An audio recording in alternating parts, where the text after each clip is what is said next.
laissant dans la peau des politiques, pasteurs et juristes.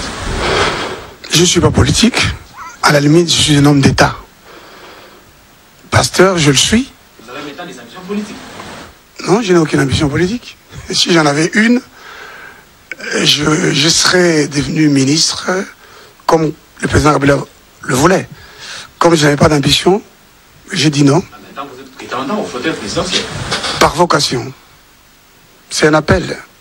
C'est... Vous savez, le Congo, aujourd'hui, a besoin d'un homme, pas d'un programme. Les programmes est secondaire.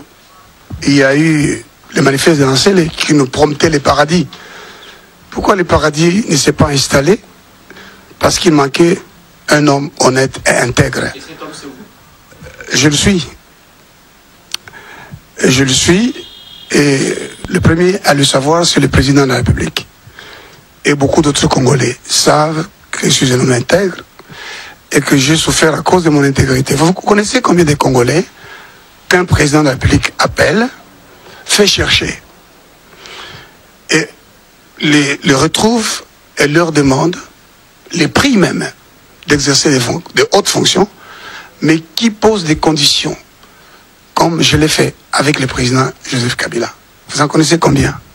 Est-ce que c'est que vous dites souvent au sujet du président Kabila, ce n'est pas parce qu'il n'aura peut-être pas le temps de vous répondre directement? Non, mais des offres que vous avez faites. Le président Kabila, je pense, je lui attribue l'honnêteté de ne pas me contredire, parce que ce que j'ai dit est vrai. Vous ne jouez pas la provoque? Non, mais écoutez, c'est l'histoire. Le président Kabila devient président de la République le 2 août 2001. Il m'envoie chez Okitondo, qui m'amène à son bureau au Palais des Marbres. Il me dit, je vous ai suivi plusieurs fois à la télévision, vous êtes très intelligent. Je vous prie d'accepter de diriger mon gouvernement à Gaborone pour les dialogues. Je lui ai expliqué que j'étais très honoré par sa proposition, mais mon engagement à vivre pour la justice, en vue de l'enlèvement, en vue de mon entrée au ciel, et les fonctions exercées dans le cadre d'un gouvernement où je ne serai pas le premier et le dernier à décider, où j'aurai tout simplement à me soumettre à la solidarité, ne me permettrait pas d'être libre de faire ce qui est juste en faveur du peuple. On refuse des fonctions de Premier ministre, mais on tente quand même à devenir gouverneur du Katanga ou député provincial. C'est pas contradictoire. C'est une fonction très différente. En 2006... Non. Justement, les gouverneurs actuellement se mettent au service du pouvoir. Je leur reproche d'ailleurs d'utiliser les fonctions et la position des forces. Pas au service du pouvoir, non, mais allez dire, nous soutenons le président de la République qui a choisi tel candidat. Est-ce que ça, c'est leur fonction, ça? Ils utilisent leur position pour faire la propagande. Est-ce qu'ils le font dans le cadre de leur fonction? Absolument. Mais on a vu à la télévision, notamment, pas les seuls, notamment les gouverneurs du camp Katanga, faire le tour dans les différentes provinces d'aujourd'hui, et puis aller terminer à Kolwezi et dire dans les positions de gouverneur, nous soutenons celui que le président a choisi. C'est une violation de la loi. L'histoire enseigne aussi, pasteur, que vous n'avez pas été très tendre avec le père de Joseph Kabila. C'est peut-être ça qui vous a brouillé. Non, je vais vous expliquer. Et avant cela, laissez-moi finir sur le point que vous avez soulevé qui risque de nous échapper. Gouverneur en 2006 n'est pas gouverneur au temps de Mobutu, n'est pas gouverneur au temps où Kabila a pris le pouvoir. Gouverneur en 2006, c'est un homme élu et libre, libre de faire ce qui est juste. Bon, je n'ai pas été élu tout simplement parce que j'avais d'abord été élu président de la commission chargée de rédiger le règlement. Tout de suite, après avoir été élu par, je crois, 40 voix contre 44 voix contre 9 pour Moussenga, et je crois l'ancien député qui était toujours membre de la majorité présidentielle, ainsi que Moussenga Diemo, monsieur Diemo. celui qui a réagi, Diemo qui est ancien ministre provincial, celui qui a réagi le premier, c'est Kamere, qui a grondé les députés en les disant, si vous avez élu Théodore Ngoï, président de la commission qui va gérer le règlement, cela signifie que vous le lirez, gouverneur. C'est une convention que je suis. On les gronde sur place. Vous savez, Kamere, c'était l'homme, c'est l'homme qui a écrit tout un ouvrage pour dire que c'est Kabila. Mais voilà. Et donc, à ce moment-là, ils ont tous grondé ces gens. Et puis, le président de la République, Katouma Mouaké, tout le monde est descendu au Katanga. Les députés ont été reçus la veille. On leur a donné de l'argent. On leur a même fait croire qu'il y aurait un appareil qui prenait des photos pour savoir qui a voté pour Théodore Ngoï. Moi-même, j'ai fait campagne au milieu d'une violence policière. Le président de la République est descendu au Katanga juste uniquement pour contrer votre... Mais c'est connu, non? C'est connu. On me disait, le président de la République, si Théodore Ngoï est élu, se sentirait, si vous voulez, frustré. Et dans vos précédentes déclarations, vous avez parlé de Moïse Katumbi ou encore de Gabriel Kyungu qui vous ont empêché de... C'est ce que j'étais en train de dire. C'est-à-dire, quand je viens pour faire campagne pour être élu député, ce qui m'empêche, ce sont les milices de Moïse Katumbi et de Kyungu Kumwanza en présence de la MONUC. Et c'est la MONUC. Ben, j'espère qu'ils sont opposants. Je l'espère. Parce que, après avoir exercé le pouvoir avec Joseph Kabila, ne serait-ce que par loyauté, il y a des gens qui ne devraient pas se dire opposants. L'opposition consiste à avoir des convictions profondes et sur base de ces convictions, une idée de la République, une idée qu'on s'est fait de la fonction que l'on veut exercer. Dites-moi, c'est sur base de quelle conviction on peut appeler aujourd'hui Kabila son père, qu'on ne trahirait pas, et demain on l'insulte? C'est quand on trouve qu'il voulait violer la Constitution en bridant un troisième mandat et qu'on les quitte. Prenons le cas de Moïse.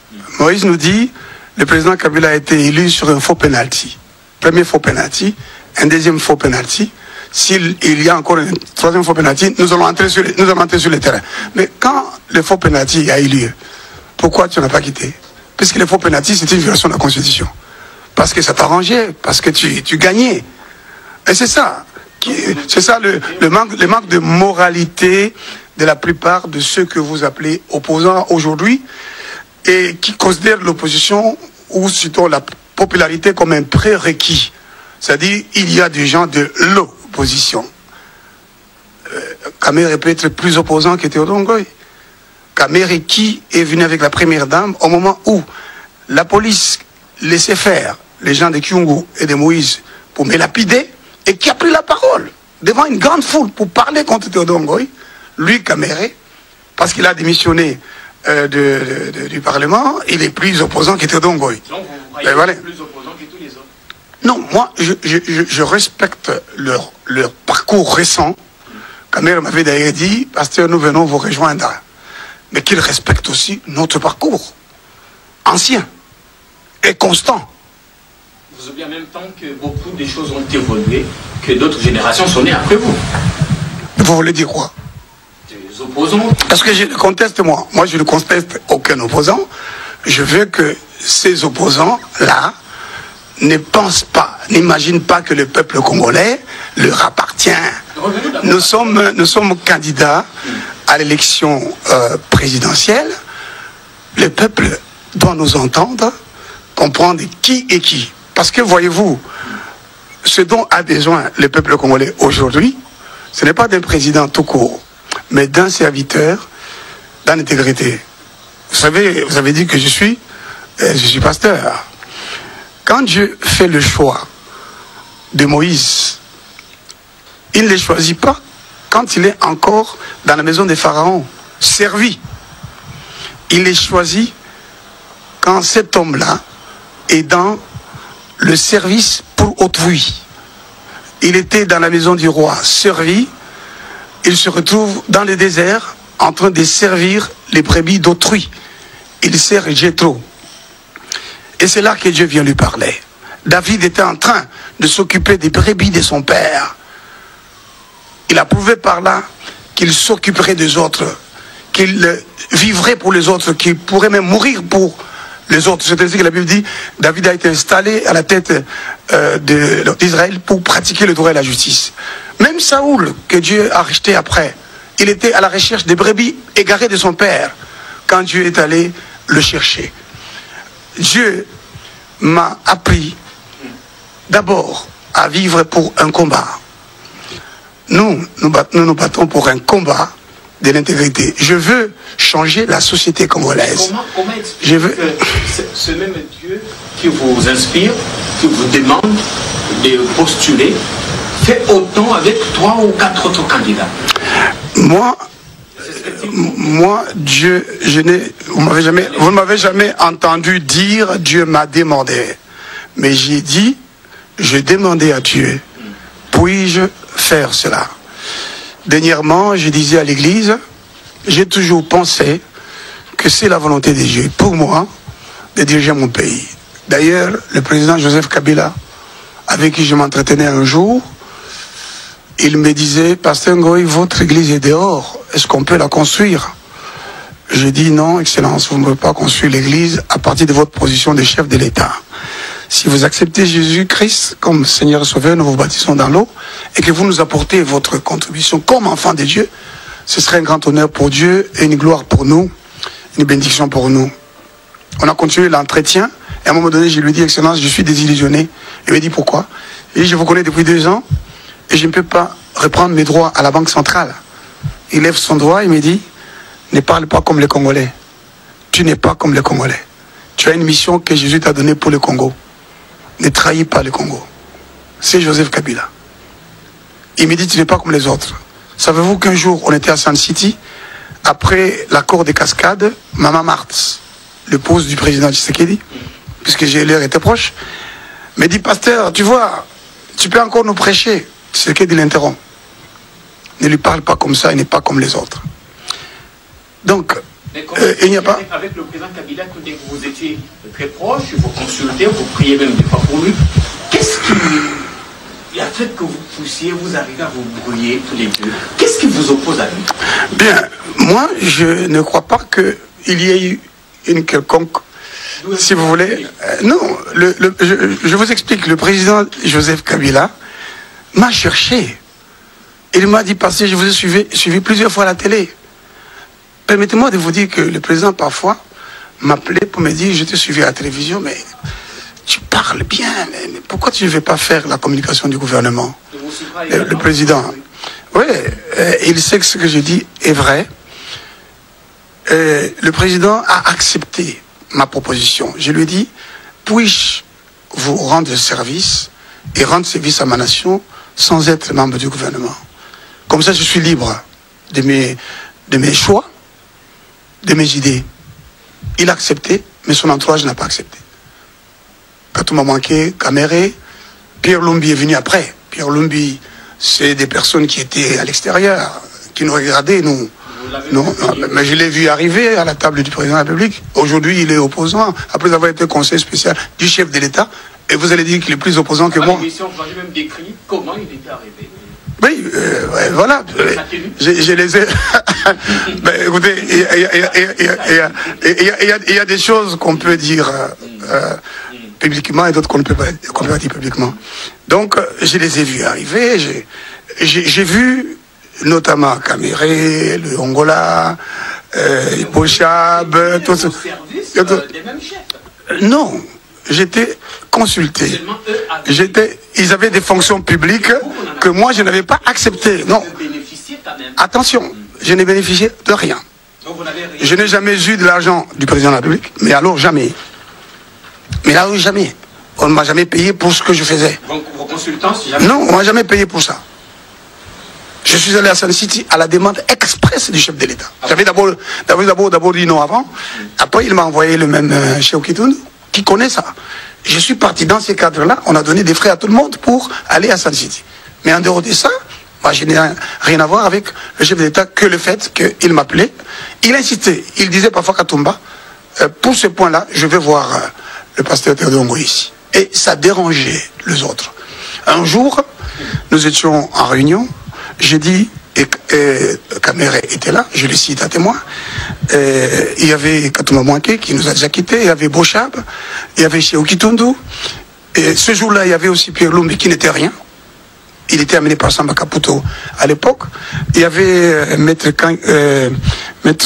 Kankondé. Les conseils spéciaux étaient encore conseil spécial. À ce moment-là, les Angola étaient là. Je me souviens même d'une réunion où moins un Congolais était aussi venu. Et j'ai expliqué au président de la République. Nous avons tenu 3 séances, juste pour créer une structure. Là, on est encore avant les élections. Nous sommes en 2002. Nous sommes en 2002. Pour créer, et les travaux des sites se poursuivent. Pour juste, non, sont déjà suspendus. C'est terminé en quai de poisson. Il y aura une séance à laquelle je ne participerai pas, qui aboutira à la signature de l'accord global inclusif. Et donc, je suis dans cette réunion-là. On rédigeait la constitution qui devait organiser le pouvoir entre Bemba et Kabila. Peut-être que les gens ont oublié l'accord dit de cascade. Le président avait voulu que je participe avec d'autres pour rédiger la constitution.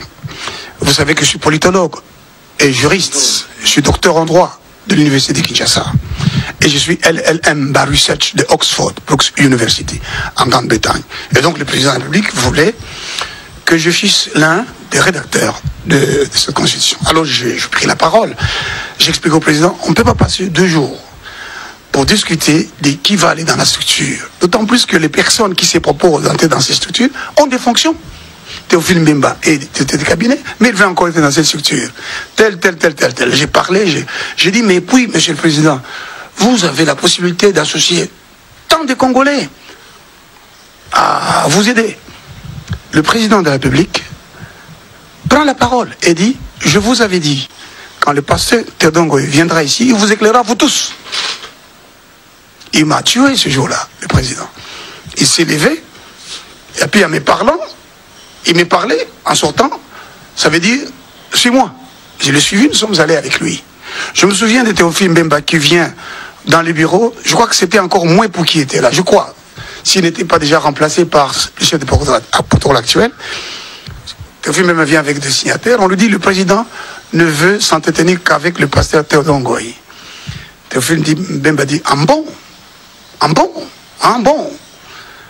Je me souviens encore de... C'était des bons moments, alors. Oui, je me souviens de... Comment elle s'appelle elle est députée. Elle a même eu un problème avec Kamere. J'oublie son nom. Son père fut un grand homme ici dans ce pays. Elle est venue me voir. Elle me dit, mais j'apprends qu'il s'est passé des choses chez le chef d'État et les autres ne veulent plus te voir là. Ben, j'ai dit, c'est leur droit. En ce moment-là, Moutamba venait avec sa canne là, il n'était pas encore ambassadeur. Il connaît cette histoire, tout le monde connaît. Alors, donc non, je continue à avoir des relations avec le président, bien que, en dépit du fait que les autres ont convaincu le président de la République de me tenir à l'écart. Parce que j'avais la liberté de venir dire ce que je voulais sans être dans les structures. Je me souviens d'une dernière rencontre avec le chef de l'État, c'était à l'UPC. J'étais assistant à l'époque. Hein, et le président est venu voir le kit électoral qui était exposé.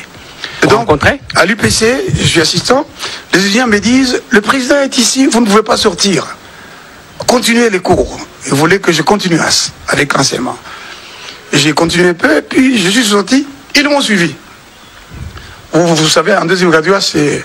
à l'époque, déjà, c'était 500 étudiants. Aujourd'hui, c'est beaucoup plus, je crois. Alors, je sors et je vois la garde du chef de l'État qui me connaît, qui me laisse passer. Et j'entre dans la salle, c'était la bibliothèque où on avait exposé le kit. Je me souviens du conseiller politique, qui est ancien gouverneur maintenant, celui qui était conseiller politique, chef de l'État pendant longtemps, et me dit, le président va venir ici. Il fait les tours là-bas, il va venir ici, vous pouvez le saluer ici. Et j'ai salué le président là, et puis je suis parti. Remarquez, figurez-vous que quand les étudiants m'ont vu entrer, enfin, m'ont vu me déplacer vers là où était le président, Vous savez ce qu'il faisait? Il criait Théodore président. Parce que j'avais annoncé que je serais candidat président de la République. Nous sommes en 2005. Je l'avais fait le 5 décembre. Le 5 plutôt juin, un dimanche 2005. Et là, c'est vers la fin de 2005. Et donc, je pars, comme avocat, à Kalamou, je suis en train de plaider. Et mon téléphone sonne pendant longtemps, je termine, et c'est le président de la République, en ligne, qui me demande ce que je faisais à l'IPC. Je lui dis, mais je suis assistant à l'IPC. Il dit, mais toi, tu es partout.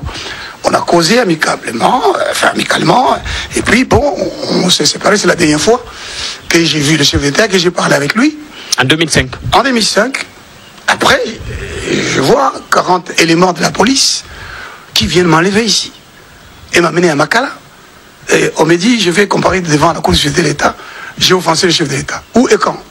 Personne ne m'en donne d'explication. Alors, un magistrat s'avance et me dit, tu vas faire ombrage au chef de l'État parce que tu es des Katanga. Il dit, mais si c'est pour ça, pourquoi on ne négocie pas avec moi? S'il faut que je cède au président de la République maintenant, mais on négocie, pourquoi il faut m'arrêter? Figurez-vous que plus tard, je suis parti parce qu'après avoir comparu devant la Cour suprême de justice, l'on connaît la suite. Je me suis retrouvé exilé dans mon propre pays au sein de l'ambassade. On connaît la suite. Donc moi, je n'ai pas eu un problème quelconque avec le chef d'État. Je suppose que c'est son entourage qui n'a pas accepté mon leadership. Et les relations, si vous voulez, privilégiées que j'avais avec le président de la République. Est-ce que le président de la République, par la suite, m'en a voulu? Parce que quand on m'a enlevé encore une deuxième fois, j'ai appelé Bemba, qui avait pris contact avec moi et j'avais dit non. Je l'ai appelé pour lui dire que j'avais été enlevé.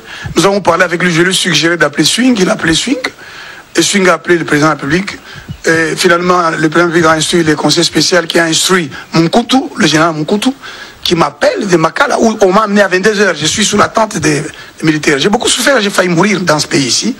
Et il me dit, non, vous êtes libre, il y a une jeep qui va vous ramener. La jeep est venue me chercher, m'a ramené à la Pire. Et vous avez appelé... Tout patient m'avait enlevé pour m'amener à... Vous avez appelé vos militants voter pour Jean-Pierre Bemba en 2006? Non, par loyauté, après avoir réfléchi, j'ai signé un accord politique avec Bemba. Par loyauté, parce que j'aurais pu mourir. Il a quand même pris le risque de me défendre, il a même menacé. Vous savez qu'à l'époque, il y avait souvent des échanges de coups de feu. Des menaces. Non. Moi, des menaces contre le pouvoir si on ne me relâchait pas. Donc, il a pris ce risque pour me sortir de là. J'ai dit, par loyauté, je lui ai dit, je ne peux pas entrer dans l'MLC. Je veux signer un accord avec vous pour la création de l'Union pour la Nation. Et nous avons créé l'Union pour la Nation. Tout en sachant quand même, vous avez décidé de vous rallier à Jean-Pierre Bemba, tout en sachant quand même ce qu'il a été. Après et avant son arrivée au gouvernement, ce qu'il a été avec sa milice. Ce qu'il a été justifié. C'est pas moi qui ai justifié ça.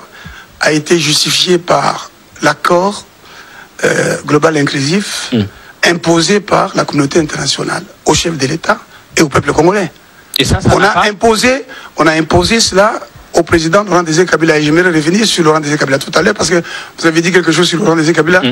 Nous avons été emportés par le débat intéressant que vous et moi nous avons maintenant. Donc on a imposé d'abord à Laurent Désiré Kabila l'accord de Lusaka, qui n'était pas un accord. En réalité, j'ai écrit là-dessus. Et donc on a lavé tous ces gens-là.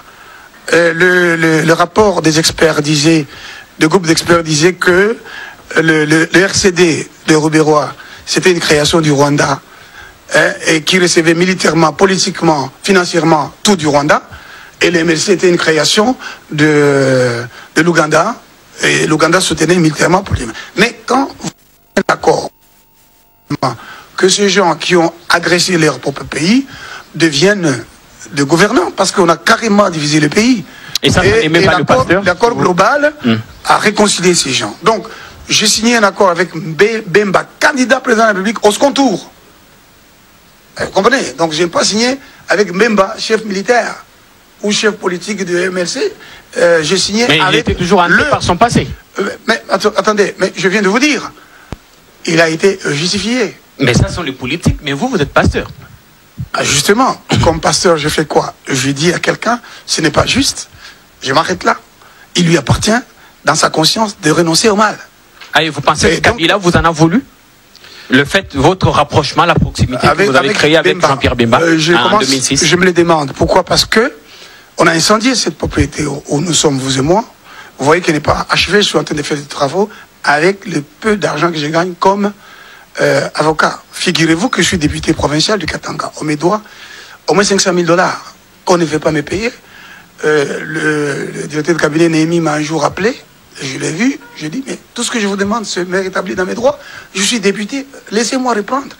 Parce que personne ne m'a écrit pour me dire, vous n'êtes plus député. Je ne connais pas la décision qui a été prise. J'ai jamais été appelé. J'ai jamais été entendu sur les raisons de mon absence. Si on dit que j'étais absent, mais j'ai écrit l'absence justifiée ou l'absence non justifiée et non autorisée est la cause de la fin du mandat, pas de l'invalidation, de la fin du mandat. Donc, du point de vue du droit, je suis encore député jusqu'à aujourd'hui.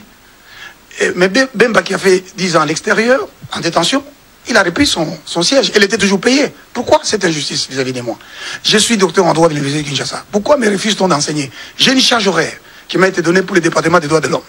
Savez-vous, à ce moment-là, celui qui est ministre, c'est Macaire. J'ai écrit à Macaire.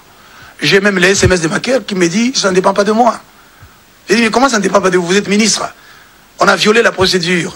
Le département des droits pénals et criminologie considère qu'il n'y a pas de vacances et postes, mais alors, il faut continuer. Il faut amener les dossiers au niveau du doyen, du décanat, et puis au niveau du rectorat, et puis au niveau du conseil d'administration, et puis au niveau du ministre. C'est ça la procédure. Tout le monde a droit d'accès à un service public. Mais on a bloqué mon dossier, je ne sais où, jusqu'à présent. Et donc, on me refuse d'enseigner jusqu'à présent. Donc, on me prive des salaires aussi, mais on prive aussi les étudiants de mon savoir. Voilà. Et on me refuse, jusqu'à présent, de reprendre ma place à la Banque centrale. Et on me refuse les dédommagements. Savez-vous qu'il est prévu de dédommager Pius Mabilou et Rouberois pour les dommages causés à leur bâtiment sur Alimété? Ils ne l'ont pas encore été. Mais c'est prévu. J'ai parlé avec le ministre délégué auprès du Premier ministre qui m'a confirmé cela. J'ai dit, mais et pourquoi pas moi? Il m'a demandé d'écrire pour qu'on voit si on pouvait m'associer. Est-ce que c'était pendant cette période? C'est maintenant. Il n'y a pas longtemps que j'ai appelé le ministre délégué auprès du Premier ministre qui est mon collègue docteur en droit. Et j'ai appelé, il a été très coopératif. Il m'a dit, c'est consécutivement, c'est une conséquence de l'accord de la Saint-Sylvestre. Mais on n'a pas pris en compte les faits avant. Je dis, au nom de quoi? Donc, on devrait aussi prendre en compte mon cas, qui est emblématique.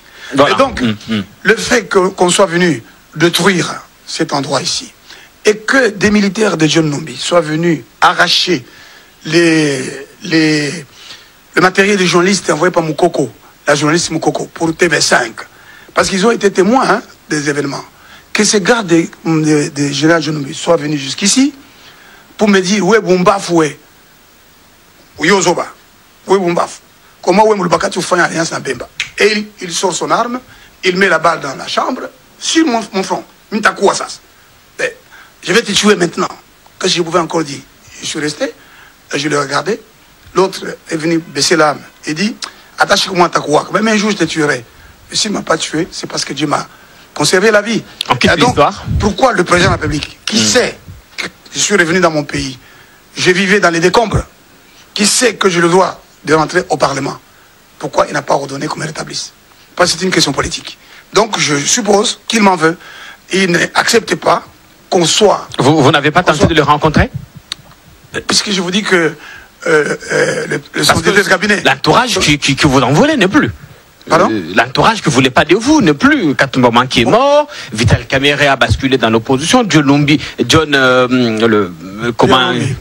est tombé en disgrâce. Bon, moi je vous ai dit que le directeur de cabinet Néhémie m'a approché par le conseiller politique principal du chef de l'État, Bayo, qui fut mon étudiant en droit. N'est-ce pas? Et je me souviens même que c'est Kambila, je crois. Jean-Pierre Le est venu ici me voir. Je leur ai tenu les mêmes discours. Je leur ai dit, je n'ai pas de problème avec le président de la République et je n'ai pas à faire des conciliabules. Ce n'est pas une faveur que je demande, c'est un droit. Vous serez tenté de faire alliance avec son dauphin? Pardon? Vous serez tenté de rallier son dauphin pour le 23 décembre? J'ai refusé le pouvoir mais proposé par le président Kabila, y compris de diriger le PPRD lors de sa création. Vous avez rallié Jean-Pierre Bemba en 2006. Attendez. Voulez-vous bien, peut-être cette fois, changer les... Lisez l'accord avec Bemba. Il disait Bemba, candidat président de la République, et Ngoï, candidat gouverneur. Donc ce n'était pas pour être dans son parti, mais c'est pour que je sois élu gouverneur et lui président de la République. Donc si on vous proposait un poste aujourd'hui, si le FCC vous proposait un poste au pasteur, vous accepterez de soutenir Emmanuel Ramazani Shadari? Attendez d'abord, le président Kabila, président de la République, me propose d'être ministre et même gouverneur de la Banque centrale. Et figurez-vous que j'ai été nommé par lui gouverneur de la Banque centrale. Est-ce que vous ne faites pas d'affirmation gratuite?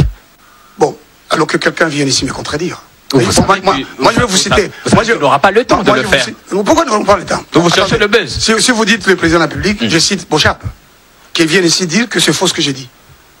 Qu'il vienne ici le dire. Donc une alliance entre vous et Shadari est exclue. Mais attendez, Monsieur Shadari, c'est le candidat de la continuité du pouvoir qui a enlisé les peuples congolais dans la misère.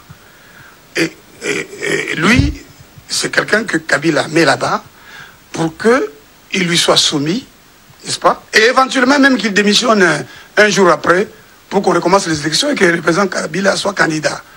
Ben, ce jeune homme-là que j'ai connu sur le campus et que je respecte, à qui il est reproché par la communauté internationale son rôle dans la gestion des Kamwina Nsapo, et qui est sous la menace, n'est-ce pas, des interdictions prises par les Européens, même si je ne suis pas d'accord avec les procédures européennes, parce que l'Union européenne n'a pas le droit de prendre des sanctions contre une autorité congolaise. Je ne suis pas d'accord avec ça, comme je n'ai jamais été d'accord avec le comportement de François Hollande vis-à-vis du président de la République, même si je ne suis pas d'accord avec ce président et que je sais que je vais faire la remise et reprise avec lui après les élections du 23 décembre 2018, mais il nous représente.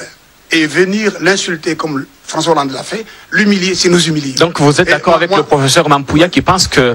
Je ne sais pas ce que le professeur Mampouya a dit, mais voici ce que moi je dis. Ah d'accord. Alors donc, ne me mettez pas... Alors, vous ne voulez pas de Shadari parce qu'il est cité dans les affaires Kamwina Nsapo. Non, vous avez quand même accepté de faire alliance en 2006 avec Jean-Pierre Bemba, connaissant qu'il traînait derrière lui des milliers de morts au compte de sa milice. D'abord, en 2006, j'étais candidat président de la République, empêché par le pouvoir du président Kabila. Et donc je me retrouve député provincial et candidat gouverneur. Jean-Pierre Bemba est au second tour avec le président Kabila. Donc j'ai fait une alliance avec ce candidat-là, plutôt que Joseph. Le Palou a fait alliance avec Joseph Kabila. C'était libre. Donc c'est une question de stratégie politique maintenant. C'était une stratégie politique à ce moment-là. Mais maintenant, aujourd'hui, je suis candidat président de la République. N'est-ce pas? Je suis le candidat de l'intégrité.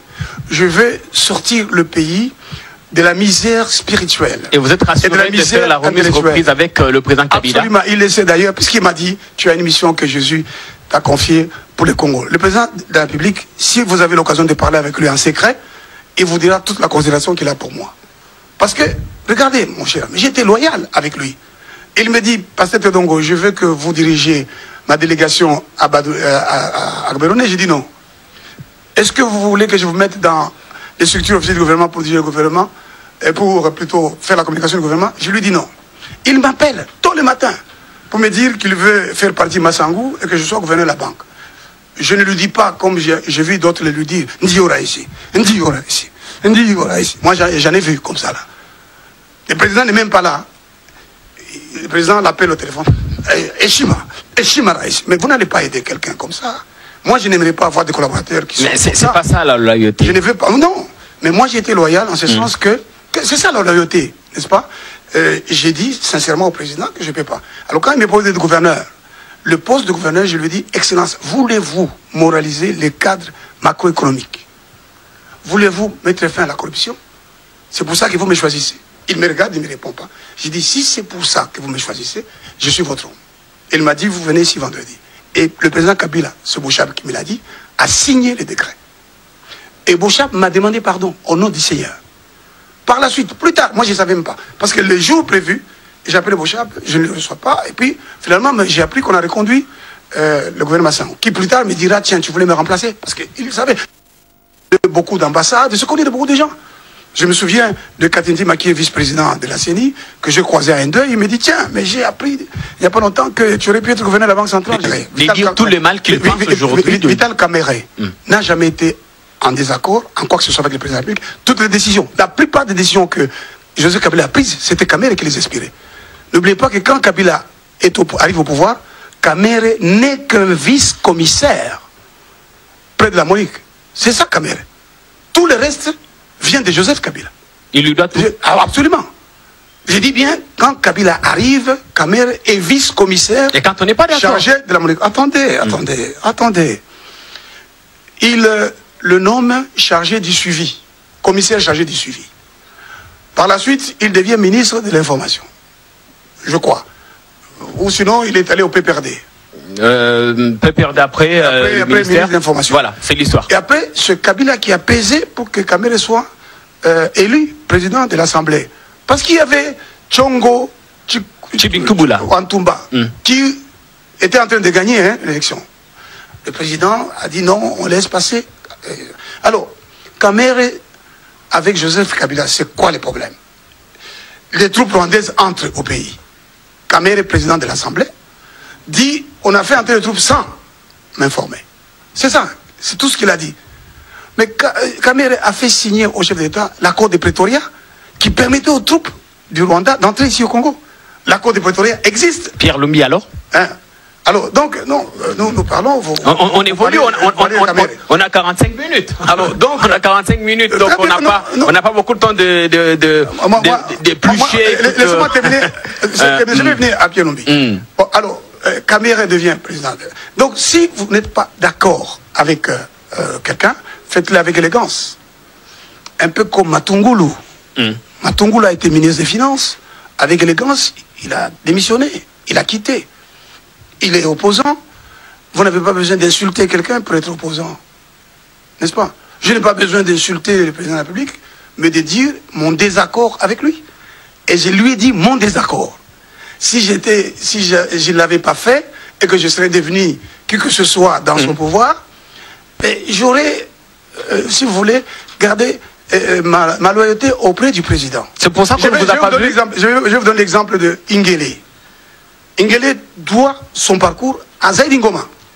Mais moi, je ne peux pas comprendre, et j'ai des larmes aux yeux, d'apprendre que Ingele, par exemple, dise quoi que ce soit de mal de Zaïd Ngoma. C'est pas juste.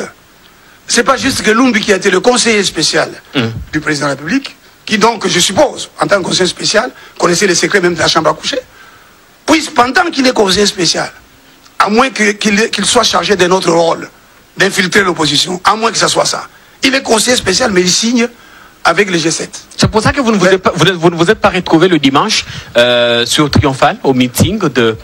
Vous ne voulez pas qu'on appelle ça opposition, mais d'une certaine opposition. Mais ils sont opposition. Ils ne sont pas l'opposition. Parce que nous sommes des opposants. C'est quoi la différence? C'est une différence. Nous avons utilisé le français, vous et moi. Quand vous dites l'opposition, et vous dites une opposition, l'opposition c'est... Voilà. Il n'y a rien d'autre en dehors de ça. Ils ne sont pas l'opposition. Ils ne peuvent pas être l'opposition. Mais c'est l'opposition la plus représentative, pasteur. En quoi? Il n'y a pas de prérequis sur la popularité. Macron était populaire, il ne l'est pas aujourd'hui, s'il vous plaît. Nous sommes en train de solliciter le suffrage du peuple congolais. Si vous avez eu une certaine popularité parce que vous êtes le fils d'eux, ou parce que vous avez été soutenu ici et là, écoutez, vous ne dites pas que les autres ne sont rien du tout. Vous avez appris que 7 candidats dont je fais partie se sont réunis. Et vous voulez dire que ces 7 candidats n'ont personne? Il n'y a personne qui les suit. 7 candidats qui n'ont pas pignon sur rue, que ça. Votre cas, par exemple, avec votre parti politique Congo pour la justice, c'est un tout petit parti qui n'est pas très représenté. Non, mais c'est vous qui le dites, et vous avez tort en tant que journaliste de parler comme ça. Parce que d'abord, si vous connaissez Congo pour la justice, c'est les partis qui réunissaient beaucoup de gens avant les PPRD. Et lorsque la donne a changé. Je dis bien, oui, mais la donne changera aussi. Heureusement que vous le dites. La politique se nourrit de données toujours nouvelles. Donc, moi, je ne m'inquiète pas. Vous savez, quand je suis allé au Katanga, il y a même un collaborateur de Bemba qui m'avait dit, mais vous devenez plus populaire que Bemba. J'ai dit, mais monsieur, vous ignorez qui je suis? Moi, Théodore Ngoy. Mais attendez, que quand nous trouverons la nécessité d'organiser les meetings populaire. Mais vous verrez. Avec les 7, le groupe des 7? S'il est cher, nous le ferons à 7. Mais sinon, chaque candidat doit faire sa campagne. Vous travaillez aussi donc, pour un candidat commun? Le candidat commun, par exemple, des autres, je suppose qu'ils ont quelque chose en commun. C'est pour ça que peut-être n'ont pas appelé les autres. Ils ont en commun, pour la plupart, sauf peut-être pour quelques-uns, d'avoir exercé des fonctions au Congo. D'être réprochables à tous égards. Parce qu'ils incarnent une nouvelle vision. Ils ont travaillé avec le pouvoir. Il y en a qui se... Adolphe Mujito a été Premier ministre dans le pays, non? En 3 ans, il a acquis beaucoup de biens. Moïse Katumbi, c'est Mouyambo qui écrit des lettres pour dire qu'il a fait la fraude fiscale, la fraude douanière. C'est le président de la République qui dit, après la dissidence de Katumbi, qui dit, mais 10 milliards de dollars ont disparu ici, au Katanga.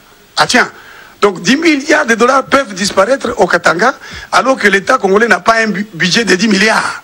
C'est que l'argent va dans les poches des gens. Et c'est pour ça qu'il faut que Théodore Ngoy soit président de la République.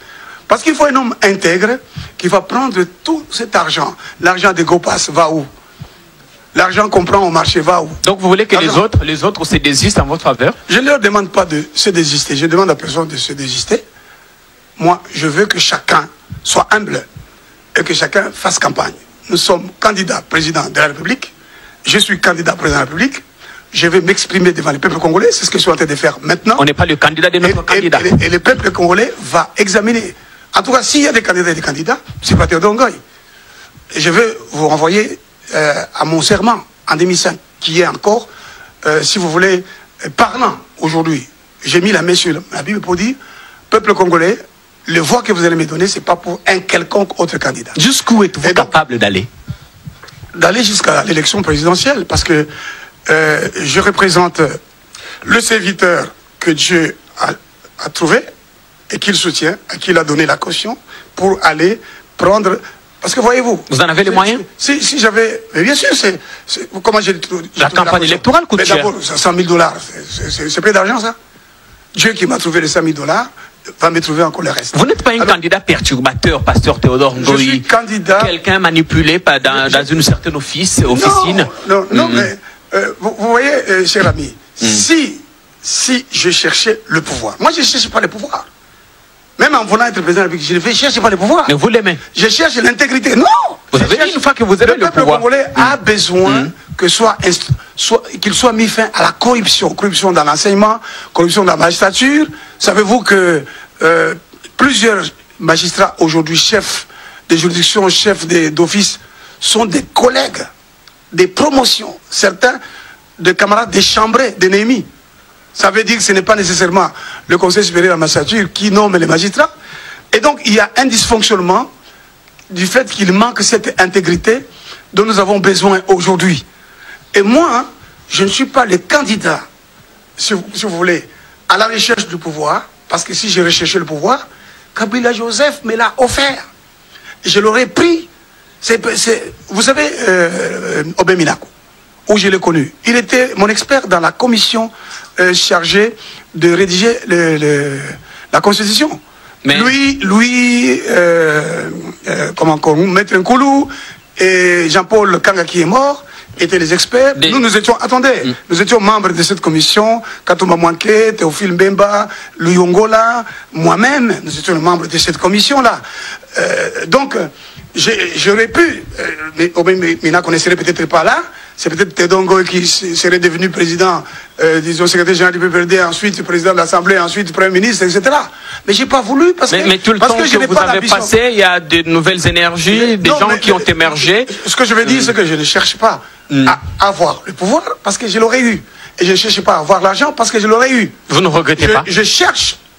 pas du tout. Je cherche à prendre la place du président de la République parce que le président de la République a un grand rôle. C'est son esprit qui va régner dans les pays. Vous voulez savoir pourquoi les gens se comportent comme ça? Regardez qui dirige. Il n'y a pas de mauvaises troupes, il n'y a que de mauvais chefs. Lorsque je serai président de la République, et ici, permettez-moi de vous rappeler Laurent Désiré Kabila, auquel je me suis opposé sur le point du culte de la personnalité, sur le point de la reprise de certaines tares du moboutisme, et qui lui aussi, m'a-t-on dit par colonel Eddy, qui est en prison, voulait me voir aux affaires. Quand le président Kabila est annoncé ici, des véhicules en mauvais état ont quitté la route. Des gens ont cessé de poser certains actes en disant Moutoua Nazagoya, c'est un homme droit. On est arrivé à la fin. Vous comprenez? Et donc, le Congo a besoin d'un homme droit. La campagne électorale un homme coûte très qui cher, a pasteur. le courage, attendez, qui est suffisamment courageux, qui a suffisamment de la personnalité et qui a suffisamment de la compétence.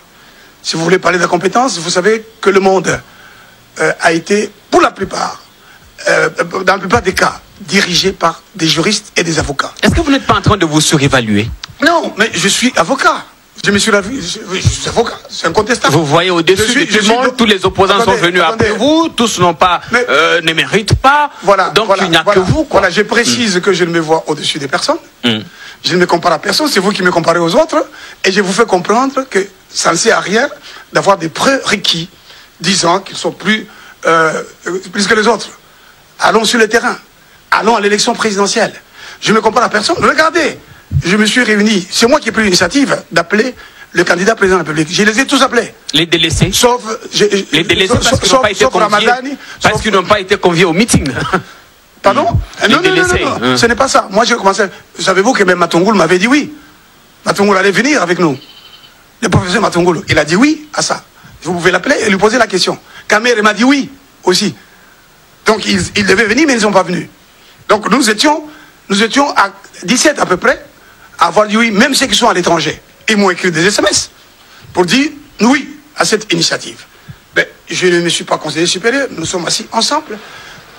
Cette Skikouni doit être de 1981, n'est-ce pas? Mais je le respecte, il est candidat président de la République. On est arrivé à la fin. Je respecte tout le monde comme président de la République. Je voudrais que vous, les journalistes, vous cessiez de nous opposer en disant tel est supérieur, tel est supérieur. Et si j'ai parlé du parcours de certains, c'est pour rappeler qu'ils ne peuvent pas être plus opposants que nous. En tout cas, en particulier que moi. Ma dernière question. De toutes les façons, chaque candidat a le droit et même le devoir de parler de lui. Au risque de paraître, n'est-ce pas, orgueilleux ou je ne sais pas quoi, mais ce n'est pas vrai, parce qu'on doit dire qui l'on est. Moi, j'ai dit, je suis docteur en droit, j'ai été proclamé docteur en droit avec la plus grande distinction. Certains membres du FCC étaient là et m'ont proclamé, ont reconnu mon intelligence. En Angleterre, on a reconnu mon intelligence, on m'a donné des diplômes de LLM dans Research. L'université Lumbashi, dont Mulumbati a été le professeur de sciences politiques, m'a donné les diplômes de licencié avant les candidats du FCC qui étaient mon petit sur le campus. Donc j'ai la compétence. J'ai travaillé à la Banque centrale où j'ai occupé même les fonctions de secrétaire du conseil d'administration sous Bakandeja. Et Massango ne voulait pas confirmer ma nomination, mais j'ai exercé ces fonctions. J'ai même voyagé avec lui en mission pour aller sauver la Banque centrale. J'étais formé par la Banque centrale comme organisateur, comme planificateur. Je suis pasteur de l'église de la Gombe. Je suis membre, pasteur d'une église, membre de l'ECC. J'ai été membre du synode de l'ECC. Je suis enseignant, professeur. J'ai donné cours. Merci. Et donc, je réunis à la fois les qualités morales, spirituelles, techniques, intellectuelles pour l'enjeu actuel. L'enjeu actuel, c'est un homme droit, honnête, intègre, capable de reprendre possession de notre héritage qui est entre les mains d'un groupe, d'un individu avec un groupe, pour le rendre aux Congolais sous forme de routes, sous forme d'écoles, sous forme de création d'emplois, sous forme de salaires. On n'est pas encore pendant la campagne, pasteur. Merci beaucoup de nous avoir reçus et d'être passé d'en face à l'opinion. L'opinion qui, sans doute, vous a jugé. Je voudrais dire quelque chose à Pius et à vous, journalistes de RTGA. C'est bien ce que vous faites. Vous êtes un média privé, proche du pouvoir, c'est connu de tout le monde, mais vous ouvrez quand même l'espace, n'est-ce pas, aux candidats qui ne sont pas avec vous. Nous sommes toujours ouverts. Et cet exemple de RTGA et de Pius devait être suivi par le DG de la RTNC, qui prétend qu'il faut qu'on lui demande la faveur pour qu'il envoie des journalistes pour couvrir nos manifestations et pour nous inviter. La RTNC, alors que vous êtes un média privé, la RTNC est un service public de l'État. Tous les candidats doivent y accéder.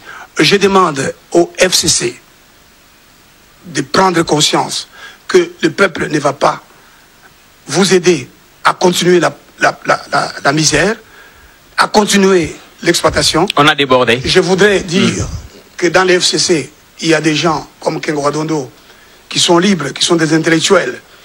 J'ai entendu Kengo dire, je voterai moi-même librement un candidat président de la République, c'est un non. Je suis convaincu que Kengo Wadondo, qui est un juriste connu et reconnu dans le pays, regardera très bien et il dira, il nous faut maintenant un président, un Suisse, surtout un juriste, et il votera pour Théodore Ngoy et beaucoup d'autres du FCC. Et j'espère que M. Ramazani pourra dire, je renonce pour que Théodore Ngoy, qui est un homme honnête et intègre, et j'espère que le président de la République lui dira, mon cher ami, j'ai dit à cet homme-là, sous l'inspiration du Saint-Esprit, qu'il a une mission pour le Congo, laissons cet homme-là, laissons-lui le temps et laissons-le accomplir cette mission. Merci beaucoup. Au nom de notre Seigneur et pour le bien du peuple congolais. Pasteur, nos portes sont ouvertes, revenez quand vous le pouvez. Je vous remercie beaucoup. Merci beaucoup à vous, chers téléspectateurs, vous tous qui avez regardé ce Face à l'opinion. Je vous retrouve très prochainement avec un autre invité sur une autre thématique. D'ici là, portez-vous bien, au revoir.